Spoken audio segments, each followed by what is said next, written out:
Hi everybody, hey, welcome to the show. With me is Kurt Eltvedt, folks. We're going to be talking a little bit about what he's got going, and then we're going to talk at the end of this interview what we've got going with Kurt, so you don't want to go anywhere. Let's bring Kurt on and just introduce him if we would right now. Kurt Eltvedt from Muskie Tales. How you doing, Kurt? Good, Bob. Thanks for having me.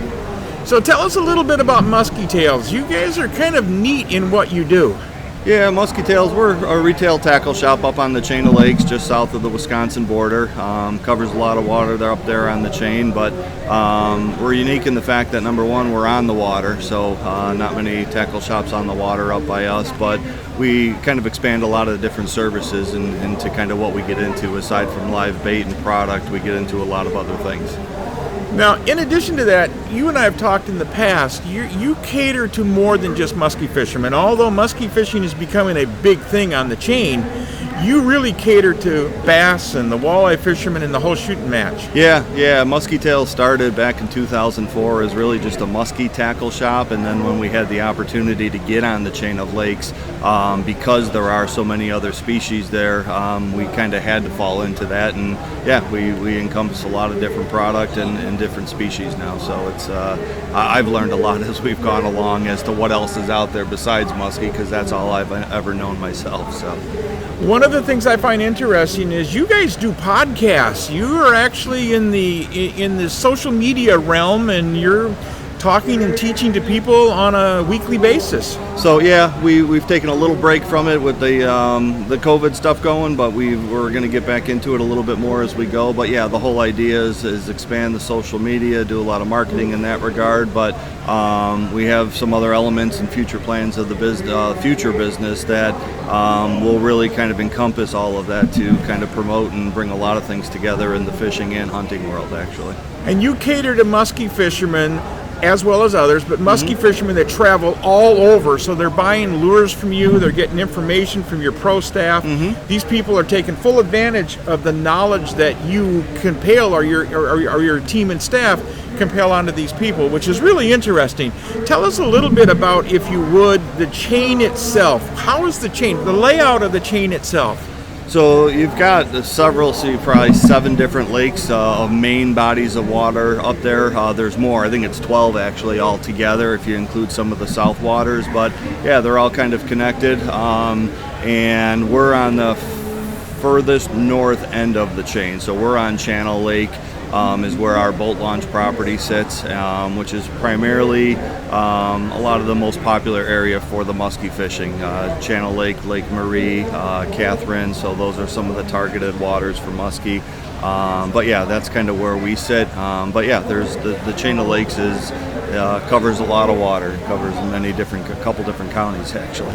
And as I understand it, and I fished a chain years ago, fishing the CBFAs, but that lake transitions from dirty water to clean water, so it gives the anglers an opportunity. Yeah, the further north lakes seem to be some of the cleaner waters that are there. There's a lot of boating and stuff and activity that's out there as well, but the Channel Lake is probably 35 feet deep, somewhere in there at some of the deeper spots, as well as Lake Marie somewhere in there. Some of the south waters are a little bit shallower and murkier as well, but yeah, it's a challenging fishery. There's a lot of fish in there and all the different species. We speak with the biologists a lot. There's good fishing across the board for a lot of species, but by no means is it an easy fishery to figure out, so because it's so different in many places. Exactly. You guys kind of promote a little bit of the shoreline fishing, the fishing that anglers can't necessarily get a boat or own a boat and what have you. Yeah. And I find that very admirable, because people can't necessarily afford all this. They can come into your store, they can get the information they need, and then they can go out and enjoy shore fishing on the lake. I think that's pretty cool. I like that. Yeah, you'd be surprised, and I was surprised at how many shore fishing people that we actually do get. There's a lot of shore. One of our properties is 800 feet of shoreline along the main channel. And I think that's part of the reason, 2 reasons the shore fishing's popular by us is, number one, there's not many places that allow you to actually shore fish, because a lot of the businesses out there really don't want the shore fishing. That's not their business. They're either marinas or restaurants, things of that sort, and they don't want a lot of that around, where our business really thrives on that, and the property is is just parking, boat launch, and shore fishing is one of our properties. But the other reason is because it's in a great location. It's kind of on an artery going north-south from the Channel Lake to Lake Marie, which that's the main waterway for the fish to travel. So shore fishing's pretty good there. Good. And if they don't have shoreline fishing, isn't what they want, you have boat rentals. We will be getting into that. Okay. Right now we kind of outsource it to some of the local businesses, and we promote that and support that as best we can.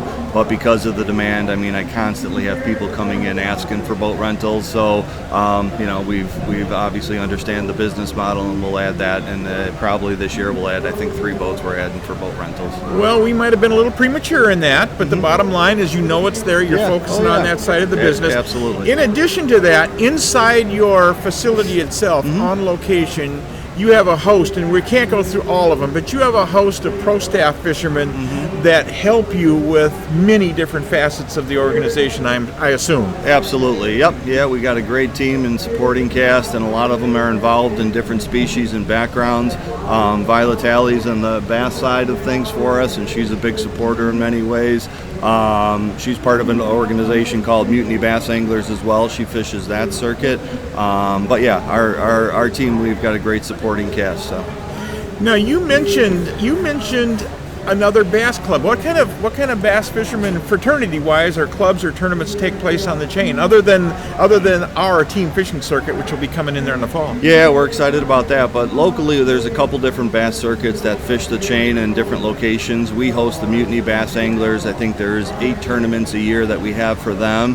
And a lot of the bass fishermen, as you know, are involved in different circuits, locally as well. So a lot of them are cross fishing other events and different days of the week and all that. But we host, the Mutiny Bass Anglers.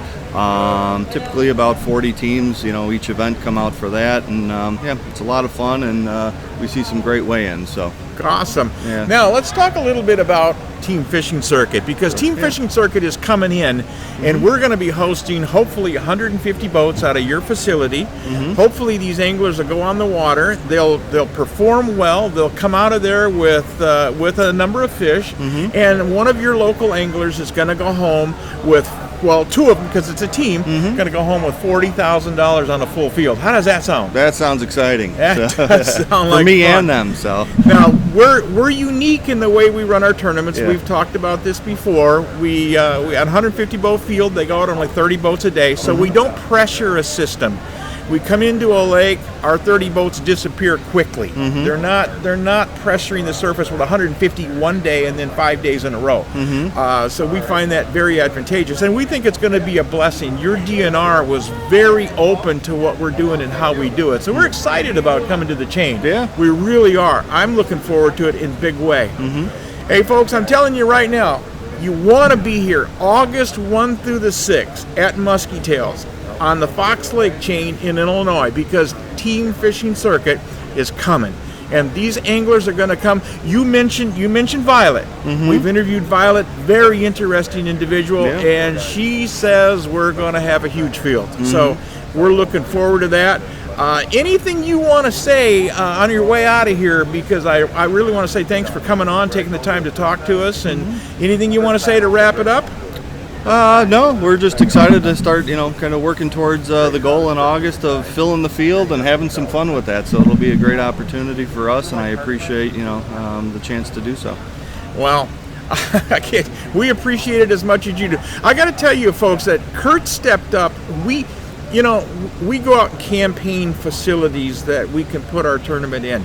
Kurt stepped up, reached out to us and said, would you like to bring your tournament to our place? And absolutely, we look forward to it in a big way. Hey folks, we're at the Northern Illinois Sports Show. We want to say come on out, enjoy the show, meet Kurt, meet the other anglers and pros and lure manufacturers and owners are out here. Have a lot of fun at the show, because that's what it's all about. With that being said, catch us on the next interview. We'll be back in a little bit. Bye-bye.